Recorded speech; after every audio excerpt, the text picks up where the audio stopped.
హమ్మేస! దీనికోసమైతే మాత్రం మా వాళ్ళు నిన్నటి నుంచి మ్యాంగో చుట్టూ ఈగలు తిరిగినట్టు తిరుగుతున్నారండి. ఆ ఫ్రిడ్జ్ చుట్టూ కూడాను. ఎందుకు అనుకుంటున్నారా? Mango ice కోసమట.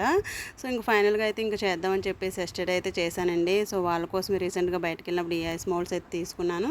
ఇంకా తీసుకున్నాను కదని చెప్పేసి మ్యాంగో ఐస్ ప్రాసెస్ కూడా ఈజీనే అని చెప్పేసి ట్రై చేశానండి. ప్రాసెస్ అయితే మాత్రం చాలా ఈజీనే. చాలా వచ్చింది కూడా. మ్యాంగోస్‌లో తిని బోర్ కొట్టిన వాళ్ళు ఇలా ఐస్ చేసుకొని తింటే కొంచెం టేస్ట్ డిఫరెంట్‌గా ఉంటుంది. బాగుంటుందండి. మరి నేనైతే పిల్లల కోసం ట్రై చేశాను. చాలా బాగానే వచ్చింది.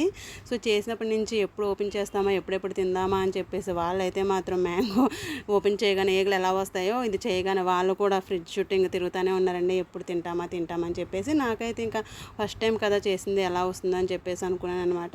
సో, ఫైనల్‌గా అయితే ఇంకా చేశానండి. ప్రాసెస్ అయితే కంప్లీట్ అయింది. ఇంకా ఫ్రీజర్లో అయితే పెట్టాననమాట. మినిమం తప్పదు కదా, ఐస్ క్రీమ్ అంటేనే ఒక 8 అవర్స్ వెయిట్ చేయాల్సిందే తప్పదు. అందుకే ఈవినింగ్ చేశానండి, యస్టర్డే ఈవినింగ్. టుడే మార్నింగ్ అయితే ఓపెన్ చేసి చూస్తే ఇలా అయితే వచ్చాయి. టేస్ట్ అయితే మాత్రం చాలా బాగుంది. ఇప్పటి వరకు ట్రై చేయకపోతే ఒకసారి ట్రై చేయండి.